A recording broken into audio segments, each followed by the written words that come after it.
வணக்கம். நமது டிவியின் மாலை நேர பிரதான செய்திகளோடு இணைந்திருக்கின்றோம். உங்களுடன் இணைந்து கொள்ளும் நான் ஷலோமி நாகேந்திரன். முதலில் தலைப்புச் செய்திகள்.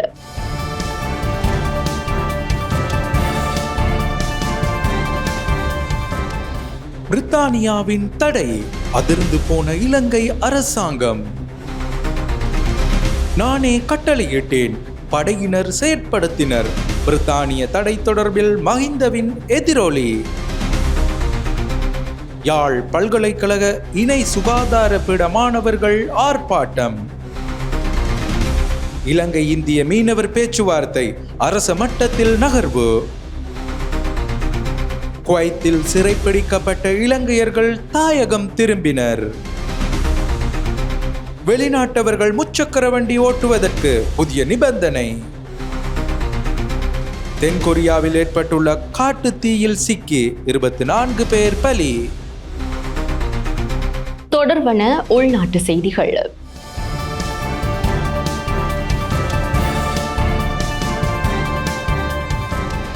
பிரித்தானியாவின் தடை உத்தரவு இலங்கையில் நல்லிணக்கத்தை ஏற்படுத்துவதற்கு ஒத்துழைக்காத செயற்பாடு என அரசாங்கம் அறிவித்துள்ளது. பிரித்தானியாவின் தடை உத்தரவு ஒருதலைபட்சமான தீர்மானம் எனவும் நாட்டில் நல்லிணக்கத்தை ஏற்படுத்துவதற்கு இது உதவாதெனவும் இலங்கை அரசாங்கம் அறிவிப்பு. உள்நாட்டு போரின் போது ஏற்பட்ட கடுமையான மனித உரிமை மீறல்களுக்கு பொறுப்பானவர்கள் என கூறப்படும் நால்வர் மீது பிரித்தானியா விதித்துள்ள தடையானது பிரித்தானிய அரசாங்கத்தால் எடுக்கப்பட்ட ஒருதலைப்பட்ச நடவடிக்கை ஆகும் என வெளிநாட்டு அலுவல்கள் அமைச்சு தெரிவித்துள்ளது. இலங்கை அரசாங்கத்தின் நிலைப்பாட்டை வெளிநாட்டு அலுவல்கள் அமைச்சர் விஜித ஹேரத் இலங்கைக்கான பிரித்தானிய உயர் ஸ்தானிகர் ஆண்ட்ரூ பேட்ரிக் அவர்களிடம் இன்று கூறினார். இதன்போது இதில் சம்பந்தப்பட்ட நபர்கள் மீதான சொத்து முடக்கம் மற்றும் பயணத்தடை ஆகியவை அடங்கும் என்பதையும் அமைச்சு சுட்டிக்காட்டியுள்ளது. இத்தகைய ஒருதலைப்பட்ச நடவடிக்கைகள் இலங்கையில் நடைபெற்று வரும் தேசிய நல்லிணக்க செயல்முறைக்கு உதவாதெனவும் அமைச்சு கூறியுள்ளது. இலங்கையின் முன்னாள் ஆயுதப்படை தளபதிகளுக்கு எதிராக பிரித்தானியா விதித்த தடை தொடர்பில் முன்னாள் ஜனாதிபதி மஹிந்த ராஜபக்ச அறிக்கையொன்றை வெளியிட்டுள்ளார். பிரித்தானியாவின் தடை குற்றச்சாட்டை முற்றாக நிராகரிக்கும் மஹிந்த, இலங்கையின் முன்னாள் ஆயுதப்படை தளபதிகளுக்கு எதிராக பிரித்தானியா விதித்த தடைகளுக்கு பதிலளிக்கும் விதமாக முன்னாள் ஜனாதிபதி மஹிந்த ராஜபக்ச அறிக்கையொன்றை வெளியிட்டுள்ளார். இராணுவ நடவடிக்கைகளின் போது பரவலாக மனித உரிமை மீறல்கள் நடைபெற்றதாக பிரித்தானிய அரசாங்கம் கூறும் குற்றச்சாட்டை திட்டவட்டமாக நிராகரிப்பதாக முன்னாள் ஜனாதிபதி மஹிந்த ராஜபக்ச வெளியிட்ட அறிக்கையில் சுட்டிக்காட்டியுள்ளார். அத்துடன் அப்போது மேற்கொள்ளப்பட்ட ஒவ்வொரு நடவடிக்கைகளும் விடுதலை புலிகள் அமைப்புக்கு எதிரானதே தவிர தமிழ் மக்கள் மீது மேற்கொள்ளப்பட்டது அல்ல எனவும் முன்னாள் ஜனாதிபதி கூறினார். மேலும் இலங்கையின் தேசிய பாதுகாப்பை பாதுகாப்பதற்கான கடமைகளை செய்ய முன்னாள் இராணுவ வீரர்களை வெளிநாட்டு அரசாங்கங்கள் மற்றும் அமைப்புகள் துன்புறுத்துவதாக முன்னாள் ஜனாதிபதி கூறினார்.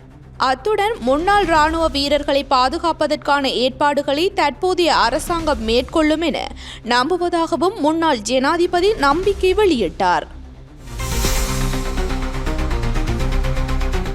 பட்டலந்த வதை முகாமிற்கு நீதி கோருவது போல வடக்கு கிழக்கில் அப்பாவி தமிழ் மக்கள் வதைக்கப்பட்டமை தொடர்பிலும் விசாரணை செய்ய வேண்டும் என பாராளுமன்ற உறுப்பினர் ஸ்ரீநாத் வலியுறுத்தியுள்ளார். பட்டலந்த வதை முகாம் தொடர்பில் பேசும் அரசாங்கம் வடக்கு கிழக்கில் கொல்லப்பட்ட தமிழர்களுக்கும் நீதி வழங்க வேண்டும் என பாராளுமன்ற உறுப்பினர் ஸ்ரீநாத் தெரிவித்துள்ளார். மட்டக்களப்பில் இடம்பெற்ற ஊடக சந்திப்பில் அவர் இதனை தெரிவித்தார். இதன்போது பட்டலந்த வதை முகாம் தொடர்பில் அரசாங்கம் பேசுகின்றது.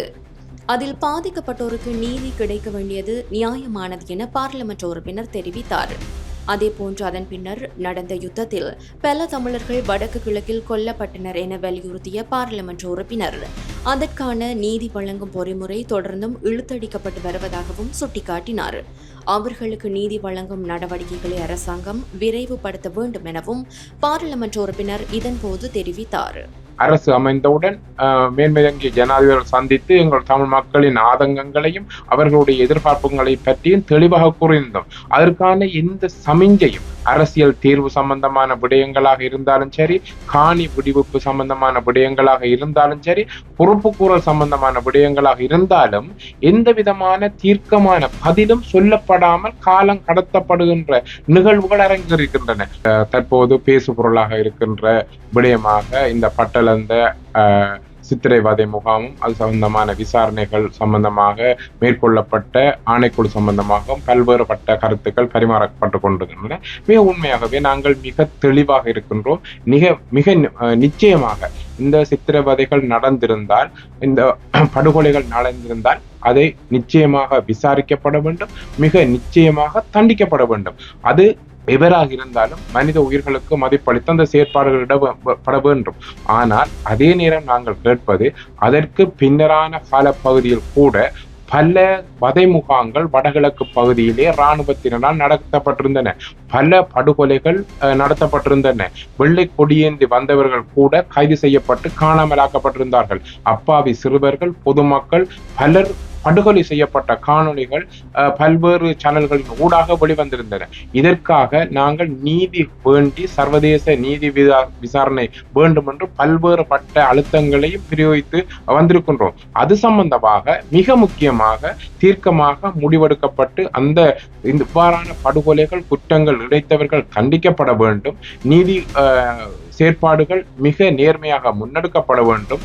காணாமல் ஆக்கப்பட்டவர்களுக்கான உரிய தீர்வும் அதற்குரிய நடவடிக்கைகளும் மேற்கொள்ளப்பட வேண்டும். இவ்வாறான செயற்பாடுகள் பட்டளந்தையில் மட்டுமல்ல, வடகிழக்கில் பல இராணுவ முகாம்களில் நடத்தியவர்கள் கூட எந்த விதமான பேதமும் இன்றி தண்டிக்கப்பட வேண்டும் என்பதால் எங்களுடைய நிலைப்பாடு. இரு நாடுகளுக்கு இடையிலான உறவுகளை வலுப்படுத்தும் வகையில் செக் குடியரசின் தூதுவர் மற்றும் பிரதமருக்கு இடையில் இன்று சந்திப்பு ஒன்று நடைபெற்றது. இலங்கைக்கான செக் குடியரசின் தூதுவர் எலிஸ்கா சிகோவா மற்றும் பிரதமர் ஹரிணி அமரசூரி ஆகியோருக்கு இடையில் அலரி மாளிகையில் சந்திப்பு ஒன்று இடம்பெற்றுள்ளது. இந்த சந்திப்பில் இரு நாடுகளுக்கும் இடையிலான நீண்டகால நட்புறவு மீண்டும் வலியுறுத்தப்பட்டதுடன் இருதரப்பு ஒத்துழைப்பை மேம்படுத்துவதற்கான புதிய நடவடிக்கைகள் குறித்தும் கலந்துரையாடப்பட்டது. இலங்கைக்கான செக் குடியரசின் தொடர்ச்சியான ஆதரவை பிரதமர் இதன்போது பாராட்டினார். நாட்டின் அரசியல் ஸ்திரத்தன்மை மற்றும் மக்களின் நம்பிக்கையை பிரதிபலிக்கும் வகையில் ஜனநாயக ஆட்சி முறைக்கான புதிய அரசாங்கத்தின் அர்ப்பணிப்பு மற்றும் 2 அமைதியான தேர்தல்களை வெற்றிகரமாக நடைமுறைப்படுத்தியமைக்கு தூதுவர் தனது பாராட்டுக்களை தெரிவித்தார். ராஜதந்திர மற்றும் பொருளாதார உறவுகளை வலுப்படுத்துவது குறித்தும் இந்த சந்திப்பின் போது கலந்துரையாடப்பட்டது. இதேவேளை தூதுவர் இரு நாடுகளுக்கும் இடையே தற்போதுள்ள ஒப்பந்தங்களின் முக்கியத்துவத்தை சுட்டிக்காட்டியதுடன் முக்கிய துறைகளில் ஒத்துழைப்பை விரிவுபடுத்த தனது அரசாங்கத்தின் விருப்பத்தை வெளிப்படுத்தினார். இரு நாடுகளுக்கும் இடையே விஞ்ஞானம் மற்றும் கல்வி தொடர்பான புரிந்துணர்வு ஒப்பந்தம் ஒன்றை கைச்சாத்திடுவதற்கான சாத்தியக்கூறுகள் குறித்து கலந்துரையாடப்பட்டது. அத்துடன் கல்வி பரிமாற்ற நிகழ்ச்சி திட்டங்கள், ஆராய்ச்சி ஒத்துழைப்பை மேம்படுத்தல் மற்றும் அறிவு பரிமாற்ற திட்டங்களை சேர்ப்பது குறித்தும் கவனம் செலுத்தப்பட்டது. சூழல் பாதுகாப்பு மற்றும் நகர நிலையேற்று தன்மைக்காக விசேடமாக தயாரிக்கப்பட்ட தேசிய அளவிலான திட்டமான கிளீன் ஸ்ரீலங்கா திட்டம் குறித்து தூதுவருக்கு பிரதமர் விளக்கம் அளித்தார். இலங்கையின் கலாசார பாரம்பரியம், இயற்கை சூழல் மற்றும் சுற்றுலா சூழல் முறைகளை அனுபவிக்க செக் நாட்டின் சுற்றுலா பயணிகளுக்கு பிரதமர் இதன்போது அழைப்பு விடுத்தார். யாழ்ப்பாண பல்கலைக்கழக இணைந்த சுகாதார பீட மாணவர்கள் இன்று கவனஈர்ப்பு போராட்டத்தில் ஈடுபட்டனர்.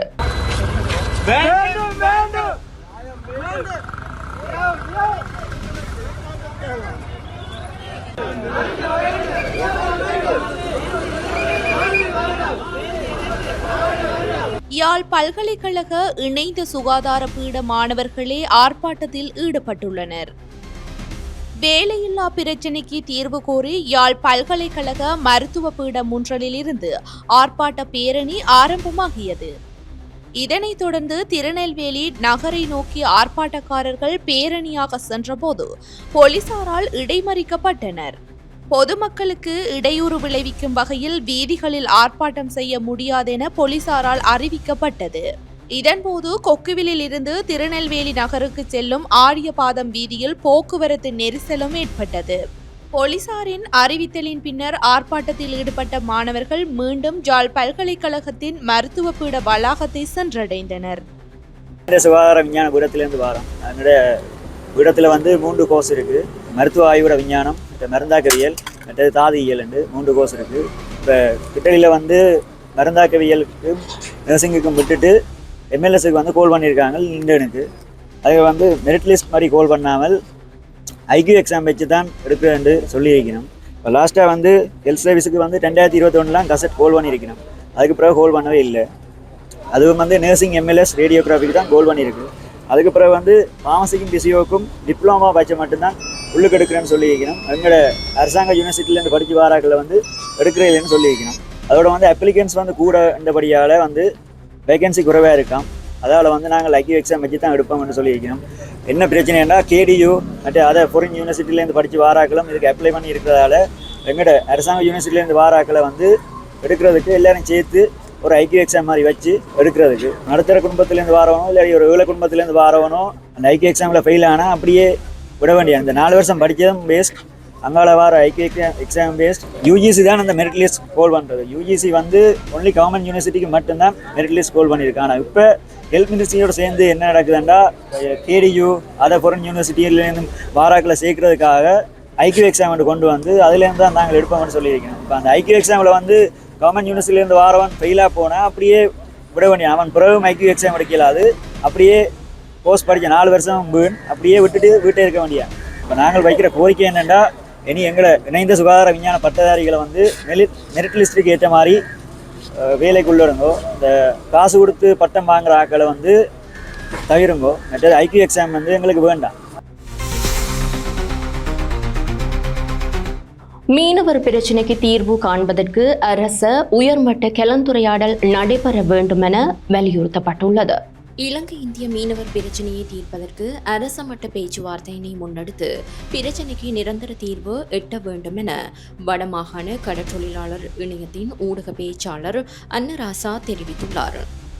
இலங்கை இந்திய மீனவர் சங்க தலைவர்களுக்கு இடையிலான இருதரப்பு பேச்சுவார்த்தை வவுனியா கொரவபொத்தானை வீதியில் அமைந்துள்ள தனியார் விருந்தினர் விடுதியில் இன்று இடம்பெற்றது. இதன் பின்னர் இடம்பெற்ற ஊடகவியலாளர் சந்திப்பில் கலந்து கொண்டு கருத்து தெரிவித்த போதே அவர் இதனை தெரிவித்தார். நீண்ட காலமாக இருந்து வரும் இந்த இந்திய இலங்கை மீனவர் பிரச்சினைக்கு நிரந்தர தீர்வு காண வேண்டி நீண்ட காலமாக பேசப்படாமல் இருந்த இந்த பேச்சுவார்த்தையை ராமநாதபுரம் மாவட்டத்திலிருந்து 5 பேர் கொண்ட குழுவாக இன்று வவுனியாவிலே 4 மாவட்ட இலங்கை மீனவ பிரதிநிதிகளோட எங்களுடைய தொப்புள்கொடி உறவுகளை சந்தித்து எங்களுடைய நிறைகுறைகளை நாங்கள் பேசி இன்றைக்கு மகிழ்ந்தோம். அவர்களுடைய கஷ்ட நிலைகளை எங்களிடம் கூறினார்கள். எங்களுடைய கஷ்ட நிலையும் நாங்கள் அவர்களிடம் எடுத்துரைத்து இந்த பிரச்சனைக்கு ஒரு நிரந்தர தீர்வு காண வேண்டும் என்ற அடிப்படையில் இந்த பேச்சுவார்த்தை இருந்தது. இந்த பேச்சுவார்த்தைக்கு சுமூகமாக நடைபெற ஏற்பாடு செய்த இலங்கை மீனவ சமாசத்துக்கு அனைவருக்கும் எங்களுடைய நெஞ்சார்ந்த நன்றியை தெரிவிச்சுக்கிறோம். ஏன்னா இந்த பேச்சுவார்த்தை என்பது ஒரு மிக முக்கியமானது. கடந்த 9 வருட காலமாக இரண்டு அரசாங்கம் பேசியதோடு மீனவர் பேச்சுவார்த்தை பேசப்படலை. இந்த 9 ஆண்டு காலங்களில் 2 வகை மீனவர்களும் பாதிக்கப்பட்டிருக்கிறாங்க. இந்த பாதிப்பை எவ்வாறு நிறுத்துவது என்று இந்த பேச்சுவார்த்தையில் பேசப்பட்டது. அவர்களுடைய கோரிக்கை என்பது இழுவலையை முற்றிலுமாக நிறுத்த வேண்டும். இழுவலை நிறுத்தினால் கடல் வளம் பாதுகாக்கப்படும், இந்த பிரச்சனைக்கு தீர்வு காணும் என்ற கோரிக்கை வச்சிருக்காங்க.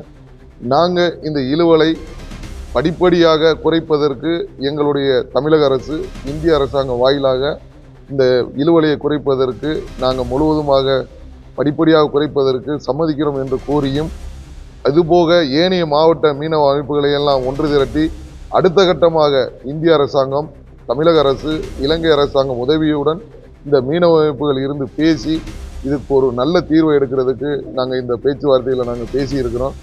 அதே மாதிரி எங்களுடைய கோரிக்கையானது வயிற்று பிழப்புக்காக மீன் பிடிக்க வர்ற மீனவர்களை இலங்கை அரசாங்கம் அவங்க சட்டத்தின் பிடியில் 6 மாதம், 1 வருடம், 2 வருடம் தண்டனை போட்டிருக்காங்க.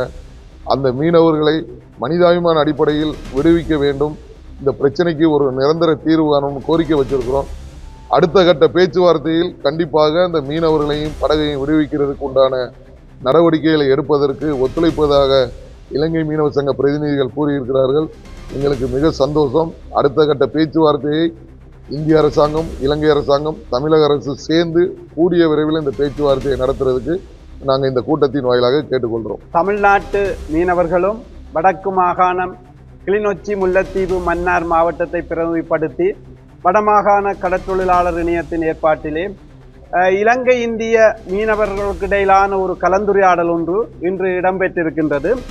இந்த கலந்துரையாடலிலே 2016 ஆண்டு இந்திய தலைநகர் டெல்லியிலே நடைபெற்ற இலங்கை இந்திய அமைச்சுமட்ட வெளிவிவகார அமைச்சுமட்ட பேச்சுவார்த்தையிலே எட்டப்பட்ட தீர்மானங்கள் இன்று வரைக்கும் நடைமுறைப்படுத்தாதனால் தமிழ்நாட்டிலும் சரி வடமாகாணத்திலும் சரி மீனவர்கள் பாதிக்கப்பட்டு கொண்டிருக்கின்றார்கள்.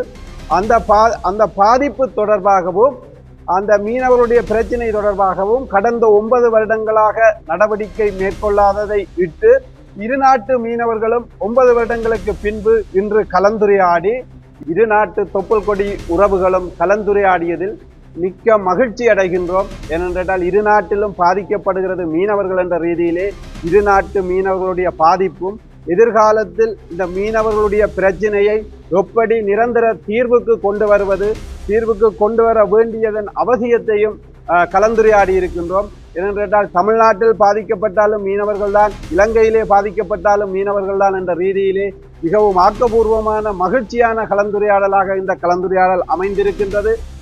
இந்த செயற்பாடானது நாங்கள் தொடர்ச்சியாக இந்திய மீனவர்களின் வருகைக்கு எதிராக, அவர்களின் தொழில்முறைக்கு எதிராக தெரிவித்த பல கருத்துக்களுக்கு அமைவாகவும் அண்மையில் நாங்கள் கொண்டு வந்த இலங்கை மீனவர்கள் பாதிப்படையும் நிலையை ஒளிப்பட வாயிலாக கௌரவ கடற்றொழில் அமைச்சருக்கு சமர்ப்பித்து அது இந்திய தரப்புக்கும் நாங்கள் அதுக்கு அனுப்பியிருந்தோம். அந்த ஒளிப்பதிவின் ஊடான எதிரொலியாகத்தான் நான் இந்த கலந்துரையாடலை எதிர்பார்க்கின்றேன். நிச்சயமாக இந்த வடபகுதியில் இருக்கின்ற மீனவர்கள் எவ்வாறு தங்களது வாழ்க்கையை தொலைத்திருக்கின்றார்கள், எவ்வாறு தங்களது எதிர்காலத்தை இல்லாமலாக்கியிருக்கின்றார்கள் என்ற கருத்தை இங்கு கலந்து கொண்ட பல மீனவ தலைவர்கள் வந்திருந்த தமிழக மீன்வழி சங்கங்களின் தலைவர்களுக்கு தெளிவுபடுத்தியிருக்கின்றனர். அதே போன்று அவர்களின் பாதிப்புகளையும் கைது செய்யப்பட்டிருக்கின்ற மீனவர்கள் தொடர்பான அவர்களின் பிரச்சனைகள் தொடர்பாகவும் அவர்கள் நிறையவே கலந்துரையாடினார்கள். உண்மையில் நாங்கள் இந்த விடயத்தை மனிதாபிமானமாக கையாள வேண்டிய கட்டத்தில் இருக்கின்றோம். குறிப்பாக இலங்கை சட்டம் அது நடைமுறைப்படுத்த வேண்டும். அதனூடான நடைமுறையை நாங்கள் வரவேற்கும் அதே நேரம் இந்திய மீனவர்களை மனிதாபிமானத்துடன் அல்லது அவர்களுக்கான பிரத்யோகமான ஒரு பாதுகாப்பு நிலையை உருவாக்கி இந்த அரசு கையாள வேண்டும் என்ற கோரிக்கையும் இங்கே நாங்கள் வைக்க விரும்புகின்றோம். குறிப்பாக நாங்கள் தொடர்ந்து வலியுறுத்தி வருகின்றோம், அவர்களின் வருகை நிறுத்தப்பட வேண்டும். அந்த கோரிக்கையை இன்று தினமும் நாங்கள் வலியுறுத்தியிருக்கின்றோம். இதற்கப்பால் அவர்கள் தங்களுக்கான கால நீடிப்பை, இந்த இழுவை மடியை நிறுத்துவதற்கான கால நீடிப்பை கோரிக்கையாக தொடர்ந்து வலியுறுத்தி வருகின்ற அந்த விடயத்தை மீண்டும் இன்றைய தினம் அவர்கள் முன்வைத்திருந்த போது எமது மீனவர்கள் அதற்கான இணக்கத்தை தெரிவிக்கவில்லை. ஆனால் 2ஆம் கட்ட பேச்சுவார்த்தையின் போது அது அரசு மட்ட அதிகாரிகள் மட்டத்தில் பேச்சுவார்த்தை நடக்கும்போது அந்த கோரிக்கை அவர்கள் வைப்பார்கள். அது அரசு மட்டத்திலே, ஏனென்றால் இங்கு இருக்கின்ற இலங்கை சட்டம் அதற்கான வழியை செய்து கொடுக்க முடியாது, நாங்களும் அதற்கு இணங்கவும் முடியாது. இலங்கையில் அந்த சட்டத்தை கொண்டு வருவதற்காக முழுமையாக பாடுபட்டவர்களும் இந்த சட்டத்தை அரசாங்கம் கொண்டு வருவதற்கு முயற்சி எடுத்த நாங்களே அந்த சட்டத்தை உதாசீனமாக்க முடியாது. எனவே இந்த சட்டத்தை ஊடாக அந்த கைதுகள் நடைபெறும் போது அதனை தடுக்குவதும் எங்களால் முடியாத காரியமாக இருக்கும். வவுனியா சிறைச்சாலையில் தடுத்து வைக்கப்பட்டுள்ள இந்திய மீனவர்களை தமிழகத்திலிருந்து வருகை தந்த மீனவ சங்க பிரதிநிதிகள் இன்று நேரில் சென்று பார்வையிட்டனர். வவுனியா சிறைச்சாலையில் தடுத்து வைக்கப்பட்டுள்ள இந்திய மீனவர்களை இந்திய மீனவ சங்க பிரதிநிதிகள் பார்வையிட்டு கலந்துரையாடினர். வவுனியாவிற்கு வருகை தந்த இந்தியாவின் ராமேஸ்வரம் மாவட்டத்தின் இந்திய விசைப்படகு மீனவ சங்கத்தின் தலைவர் ஜே சுராஜா, ராமேஸ்வரம் பாரம்பரிய விசைப்படகு மீனவ சங்கத்தைச் சேர்ந்த ஆல்வின் பெர்னாண்டோ, மண்டபம் விசைப்படகு மீனவர் சங்கத்தைச் சேர்ந்த இருதயராஜ் ஜஸ்டின், தங்கச்சிமடம் விசைப்படகு மீனவர் சங்கத்தைச் சேர்ந்த ஜெருசிமான்ஸ், பாம்பன் விசைப்படகு மீனவர் சங்கத்தைச் சேர்ந்த ராஜப்பன் சகாயம் ஆகியோர் இன்று பிற்பகல் வவுனியா சிறைச்சாலைக்கு சென்று பார்வையிட்டனர். எல்லை தாண்டியும் சட்டவிரோத முறைகளை பயன்படுத்தியும் மீன் பிடித்ததாக இலங்கை கடற்படையினரால் கைது செய்யப்பட்டு நீதிமன்ற உத்தரவிற்கு அமைய வவுனியா சிறைச்சாலையில் தடுத்து வைக்கப்பட்டுள்ள 40 இந்திய மீனவர்களை அவர்கள் பார்வையிட்டதுடன் அவர்களது தற்போதைய நிலைமை தொடர்பாகவும் கேட்டறிந்து கொண்டனர். வவுனியா சிறைச்சாலை அதிகாரிகள் குறித்த மீனவர்களை பார்வையிட இந்திய மீனவ சங்க பிரதிநிதிகளுக்கு விசேட ஏற்பாடுகளையும் செய்து கொடுத்திருந்தமை குறிப்பிடத்தக்கது. முல்லைத்தீவு மாவட்டத்திற்கான அபிவிருத்தி திட்டங்களை உரிய காலப்பகுதிக்குள் நிறைவு செய்யுமாறு கூட்டுறவுத்துறை பிரதி அமைச்சர் கோரிக்கை விடுத்துள்ளார்.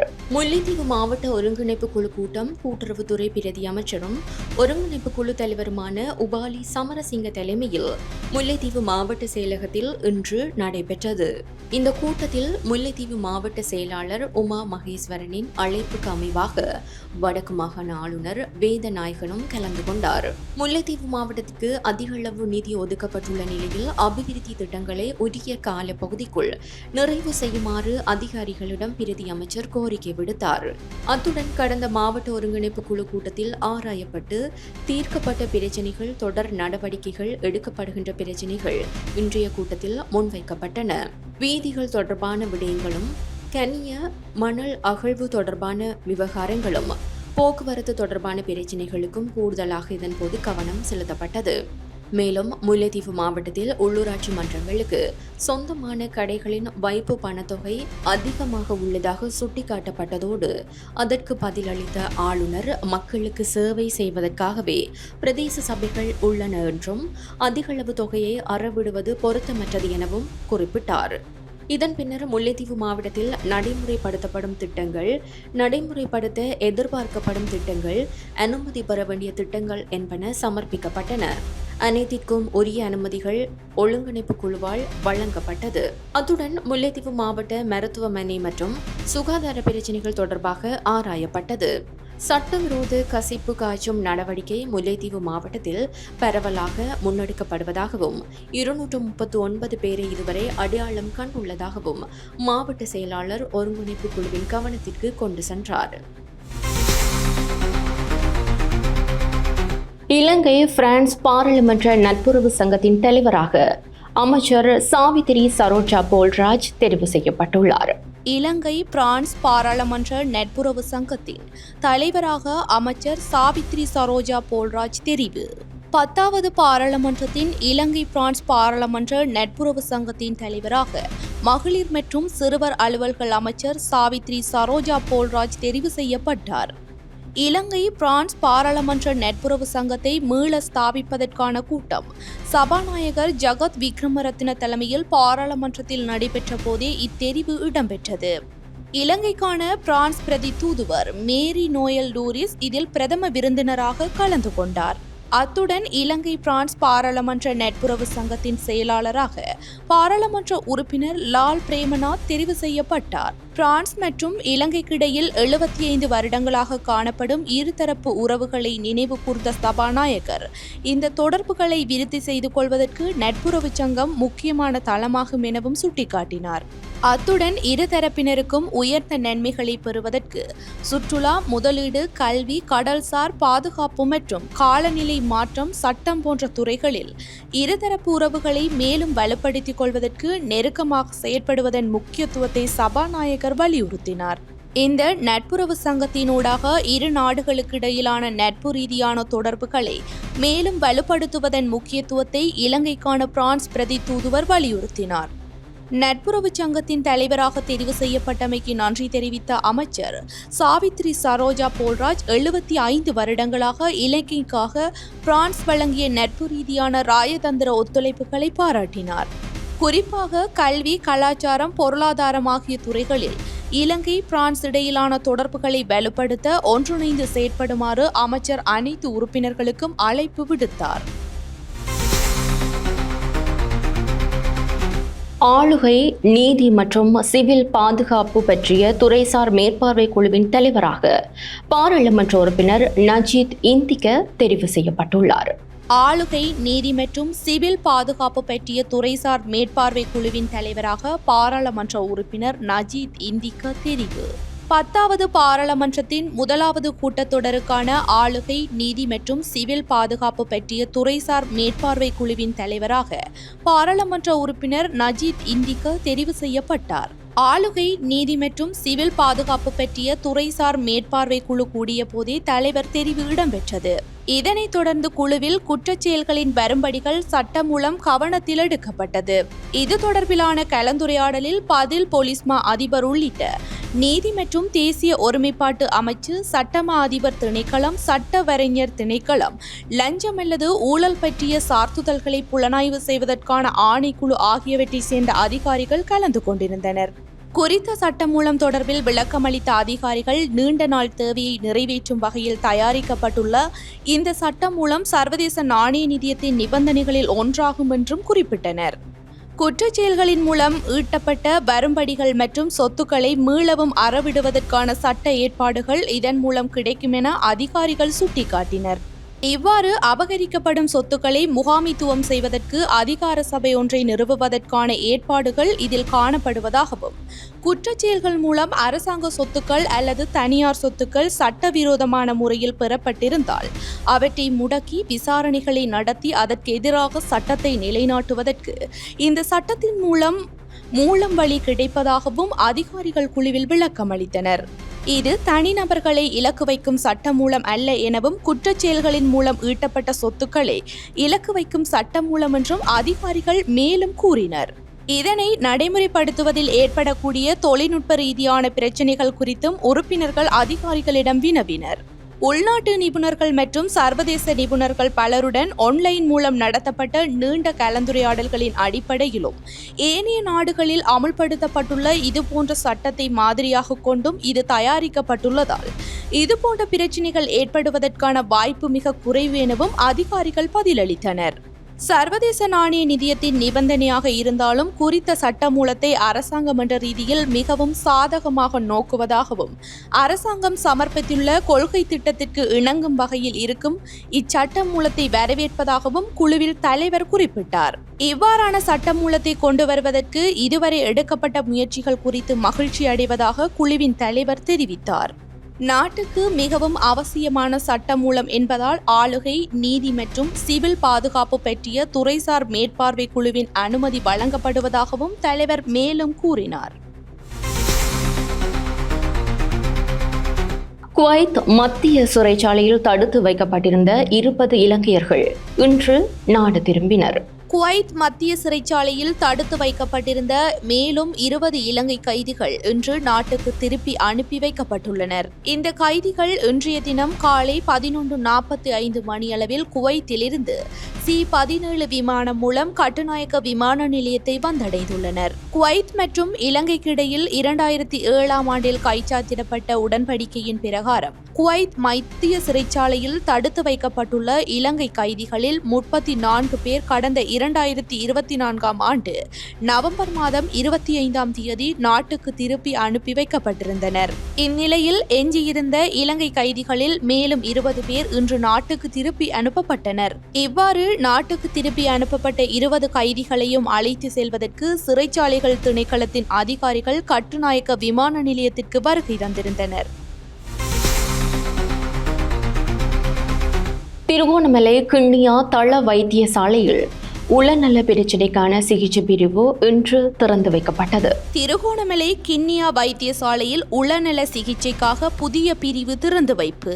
கிண்ணியா தள வைத்தியசாலையில் உளநல சிகிச்சைக்காக ரம்மிய இல்லம் என்ற பெயரில் பிரிவு ஒன்று இன்று புதிதாக ஆரம்பித்து வைக்கப்பட்டது. இந்த பிரிவு வைத்தியசாலையின் வைத்திய அத்தியட்சகர் நுர்நய சந்திரதாசவினால் திறந்து வைக்கப்பட்டது.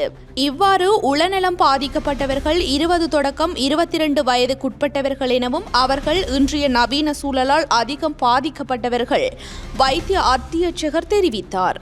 போதைப்பொருள் பாவனை, இளம் வயது திருமணத்தின் பின்னர் ஏற்படுகின்ற பிரச்சினைகள், சமூக ஊடகங்களின் தாக்கங்கள் இவர்களை இந்த நிலைமைக்கு ஆளாக்கி இருப்பதையும் அவதானிக்கக்கூடியதாக உள்ளதாகவும் வைத்திய அத்தியட்சகர் கூறினார். மனநிலை பாதிக்கப்பட்டவர்கள் தாமாக முன்வந்து சிகிச்சை பெறுவதற்காகவே குறித்த பிரிவை தற்போது நாங்கள் ரம்மிய இல்லம் என மாற்றியிருப்பதாக வைத்திய அத்தியட்சகர் குறிப்பிட்டார். நான் டாக்டர் AKM நஸ்மி, கிண்ணியா தள வைத்தியசாலையின் உளநல பிரிவில் உளநல வைத்திய அதிகாரியாக கடமையாற்றுகின்றேன். நாங்கள் இந்த கிண்ணியா தலைவைத்தியசாலையின் உளநல பிரிவை ரம்மிய இல்லம் என்ற பெயரில் பெயர் மாற்றம் செஞ்சுருக்கோம். இந்த உளநலம் சம்பந்தமான சில தப்பபிப்பிராயங்கள், சில ஸ்டிக்மாவை நீக்குவதற்காக இந்த முயற்சியை நாங்கள் செய்திருக்கிறோம். கிண்ணியாவை பொறுத்தவரையில் உளநலம் சம்பந்தமான விழிப்புணர்வு முன்பையை விட இப்பொழுது அதிகரித்திருக்கின்றது. எங்களது சேவையை பெறுவதற்கு வருகின்ற சேவை பெறுநர்களின் எண்ணிக்கையும் 2021 ஆண்டை விட இப்பொழுது அதிகரித்திருக்கின்றது. 2021 மொத்தமாக 40 பேர் எங்களோட கிளினிக்கு வருகை தந்திருக்கிறார்கள். ஆனால் 2024 130 பேர் வருகை தந்திருக்கின்றார்கள். இதற்கான காரணம் உளநலம் சம்பந்தமான சில பிரச்சனைகள் சற்று அதிகரித்திருந்தாலும் இது சம்பந்தமான தீர்வு பெறணும். இந்த உளநலத்தில் மறந்திருக்கின்ற உளநல மருத்துவத்தின் மீதான நம்பிக்கை மக்களுக்கு அதிகரித்திருப்பது தான் இதற்கான காரணம்னு நாங்கள் கருதுகிறோம். ஆகவே தான் நாங்கள் மக்கள்கிட்ட இதை உளநலத்தையும் விஞ்ஞான ரீதியாக அணுகணும்னு நாங்கள் ஒரு விஷயத்தை நாங்கள் சொல்லிக்கொள்ள விரும்புகிறோம். அதே நேரத்தில் இளம் பராயத்தினர் மத்தியில் கடந்த வருடம் தன்னைத்தானே துன்புறுத்துகின்ற, தற்கொலை செய்ய முயற்சிகின்ற எண்ணிக்கை சற்று அதிகரித்திருப்பதாக கடந்த வருட ஆய்வு சற்று சுட்டிக்காட்டுது எமது பிரதேசத்தில். அதற்கான சில காரணங்கள் சில இலத்திரனியல் சாதன பாவனைகள், போதைப்பொருள் பாவனைகள், மாணவர்கள்ட்ட சுய கட்டுப்பாடு சற்று குறைவாக காணப்படுவது, உணர்வு ரீதியான கட்டுப்பாடு இன்னமும் குறைவாக காணப்படுவது. ஆகவே தான் இவ்வாறான மாணவர்களை, இளைஞர்களை இனங்கண்டு அதை முன்கூட்டியே எங்களுக்கு ஆசிரியர்கள் மூலமாகவோ பெற்றோர்கள் மூலமாகவோ தெரியப்படுத்துவதன் மூலமாக அவற்றுக்கான முன்மாயத்தங்களை, சில தீர்வுகளை, சில சேவைகளை எங்களால் வழங்கக்கூடியதாக இருக்கும். அதனால் இவ்வாறான பிரச்சனைகளை முற்றாக தடுக்கக்கூடியதாக இருக்கும் என்றதை நாங்கள் குறிக்கொள்ள விரும்புகின்றோம். வெளிநாட்டவர்கள் இலங்கையில் முச்சக்கர வண்டிகளை ஓட்டுவது தொடர்பில் போலீசாரினால் புதிய நிபந்தனைகள் விதிக்கப்பட்டுள்ளன. இலங்கைக்கு வருகை தரும் வெளிநாட்டவர்கள் முச்சக்கர வண்டியில் பயணிக்கும் போக்கு அதிகரித்துள்ளதோடு கடந்த காலங்களில் இது தொடர்பான உயிரிழப்பு மற்றும் ஏனைய விபத்துகள் அதிகரித்துள்ளதாக இலங்கை போலீஸ் தெரிவித்துள்ளது. இது தொடர்பாக இலங்கை போலீஸ் ஊடக பிரிவு அறிக்கை ஒன்றினை வெளியிட்டுள்ளது. அதற்கமைவாக வாகனம் செலுத்திய வெளிநாட்டு பிரஜைக்கு முச்சக்கர வண்டி செலுத்துவதற்கான அனுமதி பத்திரம் இல்லாமை மற்றும் பயிற்சியின்மையே விபத்துக்கு காரணம் என தெரிய வந்துள்ளதாக அறிக்கையில் கூறப்பட்டுள்ளது. ஒரு வெளிநாட்டவருக்கு நாட்டில் வாகனம் செலுத்துவதற்கு பின்வரும் நிபந்தனைகளில் ஒன்று அல்லது அதற்கு மேற்பட்ட உரிமங்கள் தேவை என அறிக்கையில் சுட்டிக்காட்டப்பட்டுள்ளது. இதற்கமைவாக செல்லுபடியாகும் உள்ளூர் சாரதி அனுமதி பத்திரம், நாட்டிற்குள் செல்லுபடியாகும் சர்வதேச சாரதி அனுமதி பத்திரம், வெளிநாட்டு பிரஜையின் நாட்டில் உள்ள சாரதி அனுமதி பத்திரம் என்பனவாகும். 5 மாகாணங்களுக்கு மின்னல் எச்சரிக்கை விடுக்கப்பட்டுள்ளது. பாரிய மின்னல் தாக்கம் மற்றும் பலத்த மழை தொடர்பில் முன்னெச்சரிக்கை அறிவிப்பை வளிமண்டலவியல் திணைக்களம் விடுத்துள்ளது. இன்று பிற்பகல் 1 மணிக்கு வெளியிடப்பட்ட இந்த அறிவித்தல் இன்று இரவு 11 மணி வரை செல்லுபடியாகும் என்று திணைக்களம் தெரிவித்துள்ளது. மேல் சப்ரகமுவ, மத்திய, தென் மற்றும் ஊவா மாகாணங்களிலும் அம்பாறை மாவட்டத்திலும் மாலை அல்லது இரவு வேளைகளில் இடியுடன் கூடிய மழையுடன் பலத்த மின்னல் தாக்கங்கள் ஏற்படக்கூடும் என வளிமண்டலவியல் திணைக்களம் தெரிவித்துள்ளது. இடியுடன் கூடிய மழை பெய்யும் போது குறித்த பகுதிகளில் தற்காலிகமாக பலத்த காற்று வீசக்கூடும் எனவும் வளிமண்டலவியல் திணைக்களம் கூறியுள்ளது. அத்துடன் மின்னல் தாக்கங்களினால் ஏற்படக்கூடிய பாதிப்புகளை குறைப்பதற்கு தேவையான முன்னெச்சரிக்கை நடவடிக்கைகளை எடுக்குமாறு வளிமண்டலவியல் திணைக்களம் பொதுமக்களுக்கு அறிவித்தல் வழங்கியுள்ளது. தொடர்வது சர்வதேச செய்தி.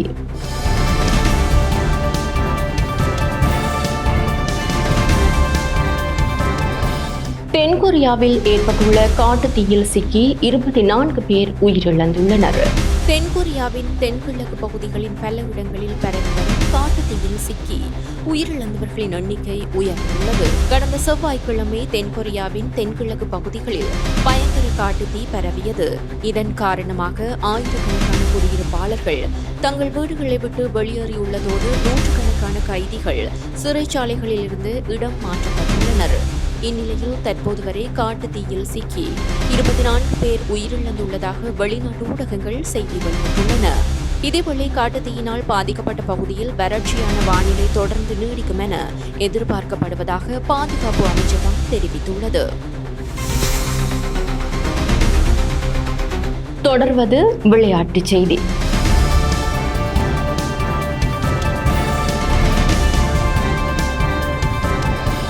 இன்றைய IPL போட்டியில் ராஜஸ்தான் மற்றும் கொல்கத்தா அணிகள் பல பரீட்சை நடத்த உள்ளன.